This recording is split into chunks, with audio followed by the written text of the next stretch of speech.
Number হজের ফজিলত। আপনি কেউ যদি হজ করে আল্লাহ পাক তার জীবনের সব গুনাহ মাফ করে দেন।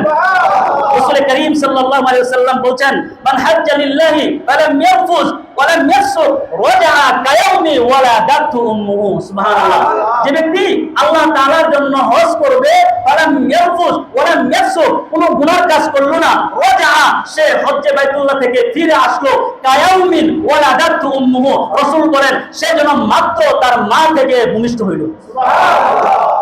তার মা যেন সবেমাত্র তাকে জন্ম দিল, ভূমিষ্ঠ হইল, তার যেমন গুনাহ নাই, একজন হজকারী গুনাহ ছাড়া যখন সে হজ থেকে ফিরে আসে, যখন সে তার বাড়ি পর্যন্ত আসে, আল্লাহ তাআলা এই শিশু বাচ্চার মতো তাকে নিরাপদ বানায় দেন। সুবহানাল্লাহ। তার কোনো গুনাহ থাকে না। নাম্বার 2, রাসূল করিম সাল্লাল্লাহু আলাইহি ওয়াসাল্লাম বলেন, যে ব্যক্তি হজ করবে জান্নাতের নিশ্চয়তা। বলেন সুবহানাল্লাহ, বলেন জান্নাতের নিশ্চয়তা। আল্লাহ রাসূল সাল্লাল্লাহু আলাইহি ওয়াসাল্লাম বলেন, আল হাজ্জুল মাবরুর লাইসা লাহুল জাযাউ ইল্লাল জান্নাহ। আল্লাহ রাসূল বলেন, যার হজ কবুল হয়ে গেছে, আল্লাহর জন্য যারা হজ করছে, মাবরুর হজ ডাইরেক্টলি কবুল হয়ে গেছে, রাসূল বলেন লাইসা লাহুল জাযা, তার জন্য কোনো প্রতিদান নাই, ইল্লাল জান্নাহ, আল্লাহর জান্নাত ছাড়া। সুবহানাল্লাহ। তার জন্য আল্লাহর জান্নাতই একমাত্র প্রতিদান, আর কোনো প্রতিদান নাই। সুবহানাল্লাহ বলেন। তাহলে 1 নম্বর আপনি হজ করলেন, জীবনের সমস্ত গুনাহ মাফ। 2 নম্বরে আপনার জান্নাতে যাওয়ার একটা ডাইরেক্ট নিশ্চয়তা। সুবহানাল্লাহ। নাম্বার 3, রাসূল করিম সাল্লাল্লাহু আলাইহি ওয়াসাল্লাম বলেন, তার দারিদ্র এবং গুনাহ আল্লাহ তাআলা দূর করে দেন। সুবহানাল্লাহ। রাসূল করিম সাল্লাল্লাহু আলাইহি ওয়াসাল্লাম বলেন, তাবিউ বাইনাল হজ্জি ওয়াল উমরাতি ফাইন্নাহুমা ইয়ানফিয়ানিল ফাকরা ওয়াজ যুনুবা। সুবহানাল্লাহ বলেন। রাসূল করিম সাল্লাল্লাহু আলাইহি ওয়াসাল্লাম বলেন, হজ ও উমরা একবার পর পর তোমরা আদায় করো, কারণ এগুলো মানুষের গুনাহ এবং দরিদ্রতা দূর করে দেয়। সুবহানাল্লাহ। তাহলে আপনি হজ করলেন, আপনি মনে করলেন যে আমি তো হজ করে আসছি, এখন আবার উমরায় যাবো, এটা কেমন দেখা যায়, আমার তো টাকা লস হয়ে যাবে। কিন্তু রাসূল বলেন, বরংস তোমার টাকার ক্ষতি হবে না, তোমার টাকার লস হবে না, বরংস তোমার অভাব অনটন দরিদ্রতা দূর হয়ে যাবে।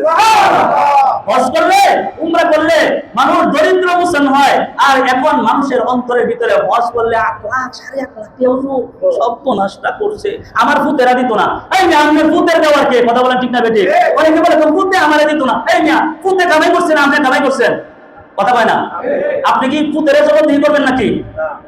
আপনি আপনার মতো আপনি হজ করতে যাবেন, পুতের দিকে তাকায় থাকে, ওই বিদেশে গেছে ছেলে, ছেলের দিকে তাকায় থাকে, আমার ছেলেটা যদি টাকা পয়সা পাঠায় হুজুর ইনশাআল্লাহ, তাহলে হজটা করে আয়াম। এ বেটা, তুমি ছেলের দিকে তাকায় থাকো কেন? তোমার সম্পদ আছে, তোমার টাকা আছে, এগুলো রাইখা সম্পদ বিক্রি করে হলো তুমি হজ্জে বাইতুল্লাহ যাইবা। কথা বলেন ঠিক না বেঠিক? তাহলে দরিদ্রতা দূর করেন কে? আল্লাহ। 3-4 নম্বর, এই কেউ যদি হজ করে সরাসরি তার দোয়া কবুল হয়। সুবহানাল্লাহ। আর একটু জোরে বলেন সুবহানাল্লাহ। আল্লাহ তাআলা বলেন, লিয়াশহাদু মানাফিআ লাহুম। আল্লাহু আকবার বলেন। এখানে যাতে নিজের বিভিন্ন রকমের কল্যাণ উপকার আপনি যাতে দেখতে পান, এই জায়গায় যাইবেন কল্যাণ, আরাফার মধ্যে ময়দানে 9 জিলকদে দাঁড়াইবেন, হাত তুলবেন, আল্লাহ বলেন আসমানের মালিক ওই হাত কোনদিন হাজিদের খালি হাতে ফিরায় না। তাহলে সরাসরি কি 9 জিলহজ না? 9 জিলহজে আপনি দাঁড়ায় দোয়া করছেন, সাথে সাথে আপনার দোয়া কবুল হয়ে যায়। সুবহানাল্লাহ। এই হজ্জে বাইতুল্লাহ 9 জিলহজ যে দোয়াটা আরাফার ময়দানে করা হয়, আরাফার ময়দানে বাইর হইতে দেরি হয়, আল্লাহ নিষ্পাপ বানাইতে দেরি করে না। এটা সেই দোয়া, এটা ঐতিহাসিক দোয়া, আরাফার ময়দানে দোয়া। সুবহানাল্লাহ বলেন। 5 নাম্বার, যারা হজ করতে যায় তারা হচ্ছে আল্লাহ, রাসূল বলেন তারা আল্লাহর সরাসরি মেহমান। সুবহানাল্লাহ। রাসূল করিম সাল্লাল্লাহু আলাইহি ওয়াসাল্লাম বললেন, আল হুজ্জাজু ওয়াল উম্মারু ওয়াফদুল্লাহ। রাসূল বলেন হাজী এবং উমরাকারী এরা আল্লাহর মেহমান। সুবহানাল্লাহ। এদের প্রতিদান, এদের জাযা আল্লাহ তাআলা দান করবেন। সুবহানাল্লাহ।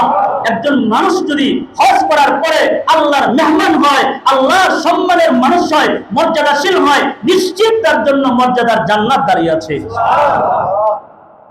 আল্লাহু আকবার।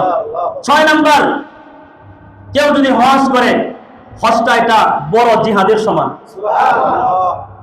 জিহাদে মানুষ অনেক কষ্ট করে, জান মাল বাড়ি গাড়ি সন্তান আদি রেখে তারপরে মানুষ জিহাদ করে, জীবন দেয়। এজন্য রাসূল করিম সাল্লাল্লাহু আলাইহি ওয়াসাল্লাম বললেন, আল হাজ্জু জিহাদু, হজ হচ্ছে বড় জিহাদ।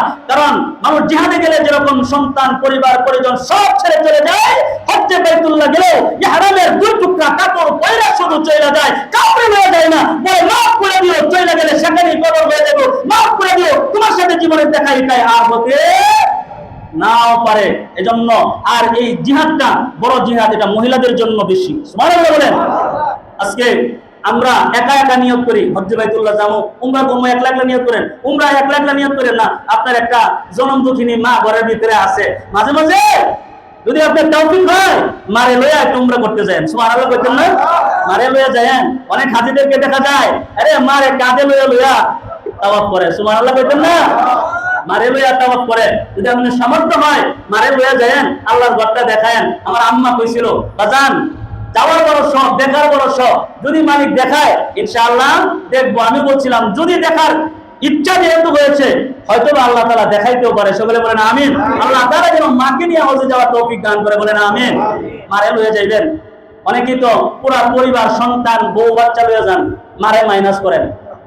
মা জীবিত আছে, বউ বাচ্চার লগে মারে একটু ক্লাস করেন যে আমার আম্মাটাও আছে, ওই জায়গায় ডাইরেক্ট দোয়া কবুল হয়। মা যদি খাতিবের সামনে ওই বাইতুল্লাহ চৌকাঠে দইরা যদি দোয়া করে মালিক আমার সন্তান আমারই আছে, মালিক ও মালিক আমার সন্তানকে তুমি দেখো, এই দোয়াটা যদি বের করতে পারেন আমি আল্লাহ কসম করে বলছি কিয়ামত পর্যন্ত আপনার রিজিকের কোনো সমস্যা হবে না। আপনার নেক হায়াত আপনার বৃদ্ধি হবে, আল্লাহ তাআলা আপনাকে সুস্থতার হায়াত দান করবেন, দুনিয়াতে আপনাকে সম্মানের হায়াত দান করবেন। যদি মারে লইয়া যদি একবার যাইতে পারেন, আমরা তো মারে লইয়া যাইতে পারি নাই বাবা, যাদের মা আছে মারে লইয়া একটু যায়েন, যারা মারে হারাইছেন এখানে যদি কারো মা থাকে বিশেষ করে আমি তাদেরকে বলবো হজ্জে বাইতুল্লাহর নিয়ত যদি করেই থাকেন, যদি বাপ মার সাথে অন্যায় করেই থাকেন তাহলে মাফটা লইয়া যায়েন।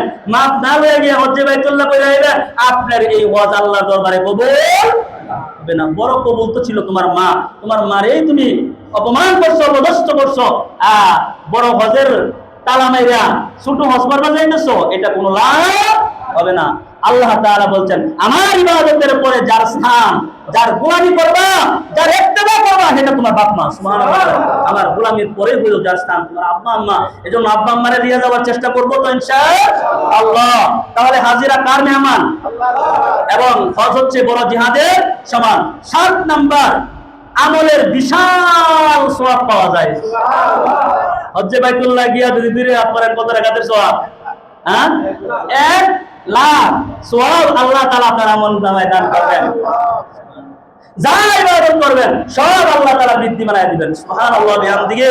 এজন্য 9 নম্বর যে বিষয়টা এটা হচ্ছে মুসলিম উম্মাহর ঐক্য। কারণ এটা আমরা নিজ চোখে দেখতে পাই, মুসলিমদের যে একটা ঐক্য থাকে এটা বাইতুল্লাহ না গেলে স্বচক্ষে দেখা। মুসলিম উম্মাহর যে ঐক্যটা, কারো গায়ের ভিতরে কোনো আলাদা কোনো জামা নাই, কারো গায়ের ভিতরে তাদের পছন্দের কোনো পোশাক নাই। 2টা পোশাক তার গায়ের মধ্যে জড়তা আছে, সেটা হচ্ছে আল্লাহর পছন্দের পোশাক। ইহরামের কাপড় সবার ভিতরে দেখবেন, সবার গায়ে সাদা কাপড়ের কাপড় জড়ায় আছে। এই কাপড় ছাড়া ভিন্ন কোনো কাপড় নাই, সেখানে কোনো মারামারি নাই, সেখানে কোনো গালাগালি নাই, সেখানে কোনো ঝগড়া নাই, সেখানে কোনো পাপাচার নাই। সবাই একসাথে মিলে বলতে থাকে আল্লাহুম্মা লাব্বাইক لبيك اللهم لبيك لا شريك لك لبيك إن الحمد والنعمة لك والملك لا شريك لك আল্লাহু আকবার। কবে বলবার তৌফিক দিব মালিক রাজিকা, মালিক রাজিকা আল্লাহ কবে দিবেন বলেন আমিন। মুসলিম উম্মার ঐক্য সেখান থেকে শিখতে হয়। সমস্ত পৃথিবীর মুসলমানরা একত্রিত হয়, একই জামা পরিধান করে একই বাক্য তাদের মুখে উচ্চারিত হয়, সেটা হচ্ছে লাব্বাইক লাব্বাইক লাব্বাইক। আল্লাহু আকবার, আল্লাহু আকবার। 10 নাম্বার ডাইরেক্ট সরাসরি আল্লাহর নৈকট্য হাসিল হয়। সুবহানাল্লাহ। আপনি হজ্জে বাইতুল্লাহর জন্য নিয়ত করলেন, রাসূল করিম সাল্লাল্লাহু আলাইহি ওয়াসাল্লাম বলেন মান খারাজা হাজান ফামাতা, একজন ব্যক্তি সে হজের নিয়তে ঘর থেকে বের হয়েছে এবং প্রতিমধ্যেই তার মৃত্যুবরণ হয়ে গেছে, প্রতিমধ্যেই তার ইন্তিকাল হয়ে যায়, রাসূল বলেন কাতাবাল্লাহু লাহু আজরাল হাজ্জি ইলা ইয়াউমিল কিয়ামাহ, রাসূল বলেন কিয়ামত পর্যন্ত এই মানুষটার জন্য হজ আল্লাহ তাআলা লিখে দিতেই থাকবেন, দিতেই থাকবেন, দিতেই থাকবেন। তারপরে রাসূল করিম সাল্লাল্লাহু আলাইহি ওয়াসাল্লাম বলেন কেউ যদি ইহরাম বাঁধা অবস্থায় বাইতুল্লাহ যদি কারো ইন্তিকাল হয়ে যায়, রাসূল তার ব্যাপারে বলছেন ইগসিলুহু বিমাই সিদরিন, রাসূল বলেন তাকে তোমরা বরই পাতা এবং পানি দিয়ে গোসল করাও। যারা ওয়াকাফিনুহু, এবং তাকে তোমরা সুন্দর করে কাফন পরাইয়া দাও। সুবহানাল্লাহ। সাউবাইহি, অন্য কোনো কাপড় না, তার শরীরে নিজস্ব যে দুইটা কাপড় সে ইহরামের, এই দুইটা কাপড় দিয়ে সুন্দর করে তুমি তাকে কাফন পরাইয়া দাও। সুবহানাল্লাহ। ওয়ালা তুখাম্মিরুহু রাসা, তার মাথাটারে তোমরা ডাইকো না। সুবহানাল্লাহ। তার মাথা ডাকবে না। আমরা তো মানুষ মারা গেলে মাথা বলুন তো ভাইটা দেখি না, প্যাকেট করে দেয় চকলেটের মতো, কিন্তু রাসূল বলছেন তার চকলেট বানাইবা না, তার মাথাটা তার মুখটা খোলা রাখবা। সুবহানাল্লাহ। ফাইন্নাহু ইউবআসু ইয়াউমাল কিয়ামাতি মুলাব্বিয়া, রাসূল করিম সাল্লাল্লাহু আলাইহি সাল্লাম বলছেন সে কিয়ামতের ময়দানে উঠবে তালবিয়া পড়তে পড়তে আল্লাহর সামনে দাঁড়াবে।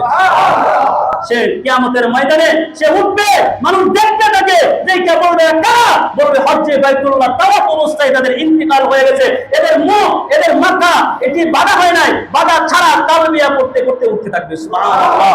তাহলে আপনার যদি সেখানে ইন্তিকাল হয়, তাহলে নির্ঘাত যে হাদিস থেকে বোঝা যাইতেছে লাব্বাইক, আল্লাহরে যখন বলে আল্লাহ আমি হাজির আছি, আমি হাজির আছি, আমার লাব্বাইক আপনি কবুল করেন, আমার উপস্থিত আপনি কবুল করেন, হাসরের ময়দানে লাব্বাইক আল্লাহর নাম নিয়ে যে ব্যক্তি উঠবে, আল্লাহ তার সম্মানের পুরস্কার দান করবেন।